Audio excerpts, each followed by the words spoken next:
Okay, so have you ever felt completely and utterly lost in the search for love? You know that feeling? Like you're just wandering down this road that seems to have no end in sight? Well, today, we're going to try and decode that universal feeling. But here's the thing. We're not using psychology. Nope. We're pulling out a far more unusual set of tools to solve what feels like a totally impossible problem. So yeah, let's grab our strange new compass and start navigating this impossible map together. This one sentence just captures the whole thing, doesn't it? It feels like it was pulled directly from a dream that we've all had. And it's not just about being lonely. No, it's about this feeling of constant forward motion that just leads absolutely nowhere. This is the core problem, the central mystery we are going to unpack today. And right away, here's our first big twist. What if we looked at this emotional state not just as, beautiful, sad poetry, but as a precise, almost mathematical equation? Seriously, what if that feeling of being stuck is actually a geometric shape, a shape that we can analyze and, this is the important part, a shape that we can actually escape from? So, the tool we're going to use for this is Pataphysics. Now, I know what you're thinking. What on earth is that? Well, Pataphysics is basically the science of imaginary solutions. Think of it as a super creative way to solve real problems by looking for answers in the exceptions, right? In all the things that don't seem to fit the normal rules. And that makes it the perfect tool for our problem. Because when you're stuck in an impossible loop, you don't need a normal solution. You need an exceptional one. All right, so let's start by actually diagnosing the problem. To really get why it feels like you're trapped in this endless, frustrating loop, we need to visualize its underlying shape. We're about to look at the literal geometry of what it feels like to wander and never, ever arrive. So check this out. These two mathematical concepts, they perfectly describe the geometry of heartache.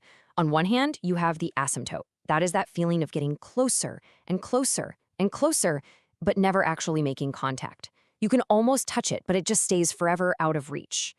And then there's the Klein bottle. Oh, the Klein bottle. That's the maddening loop. It's a surface with no inside or outside. So any path you take to try and find the core of the relationship just leads you right back to the beginning, leaving you feeling totally turned inside out. Okay, so if you're stuck in these impossible shapes, how do you break out? Well, the answer isn't to just keep walking the line. It's to change your very nature.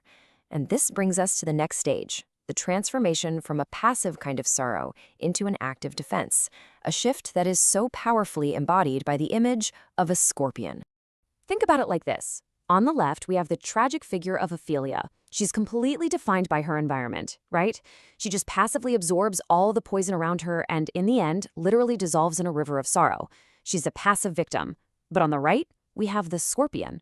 The scorpion doesn't absorb anything. It actively strikes back. It defends itself, it creates boundaries, it survives.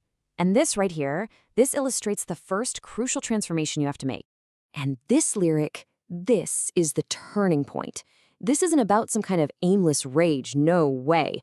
The scorpion strike is a precise defensive action.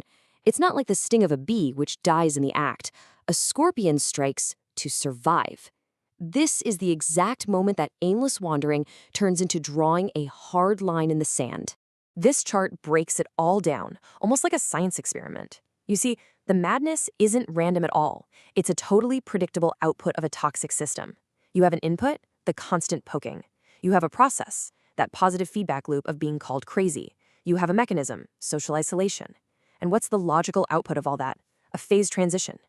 The sorrow, which is like water, crystallizes into the sharp, precise poison of the scorpion's strike. It's a defense mechanism. It's not a character flaw. But look, defense is just for survival. It's not the final destination. To truly arrive, we need a complete and total transformation. And for that, Pataphysics guides us to a visionary solution, a key that we find in a song that, in our reality, doesn't even exist yet. Now, here's the fun part. Whether this album is a fan dream or some kind of prophecy, it actually doesn't matter in Pataphysics, because an imaginary solution is often more powerful, more true than a factual one. So we're going to treat this text as the canonical key to solving the Ophelia problem, the problem of endless wandering. And this chart, it maps out the entire journey for us. We start with water, that's Ophelia, dissolving in her own melancholy. Then comes the defense, which is poison or crystal. That's the scorpion hardening itself to survive. But the final state, salvation, is fire. It's a completely different element. It doesn't dissolve or defend, it transforms. It literally burns away the melancholy itself. These lyrics right here are the whole key. Now notice the action. It's not about being pulled from the water. It's about being dug out of a grave, which implies that the scorpion state was a kind of social death. And the salvation, it isn't just being dried off. It's having your entire sky lit on fire. That is a complete elemental change, from water all the way to plasma. And the pataphysical proof? Well, it's right there in the music itself. The song is supposedly built on a 5-beat structure, not the predictable 4/4 time you hear in most pop music. So why on earth would this tiny detail matter so much? Because that 5th beat, that is the Kleinemann. It's this ancient concept of a tiny, unpredictable swerve in the path of an atom. You see, a 4/4 beat is the predictable march of fate. That's the endless wandering. But that 5th beat, that's the swerve, the stumble, the interruption. It is the glitch in the matrix that makes a whole new outcome possible. It breaks the cycle. So let's put all of this together. Based on our whole analysis, we now have 3 distinct pataphysical strategies to escape these impossible loops. This is your toolkit. Okay, first, cut the loop.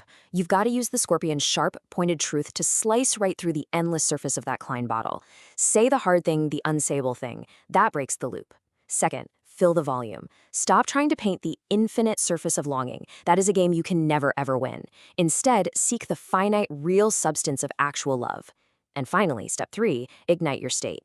You can't set wet wood on fire, right? Well, radical self-loyalty is the act of drying out the wood of your own sorrow so that when a real spark finally comes along, it can actually catch fire. So, the most crucial takeaway here is this. If you feel like you are wandering and never arriving, it is not because you are bad at navigating. It's because the map you are given is fundamentally flawed. It was drawn without a destination. The problem isn't you. The problem is the system you're trapped in. And that just leaves us with one final question to think about.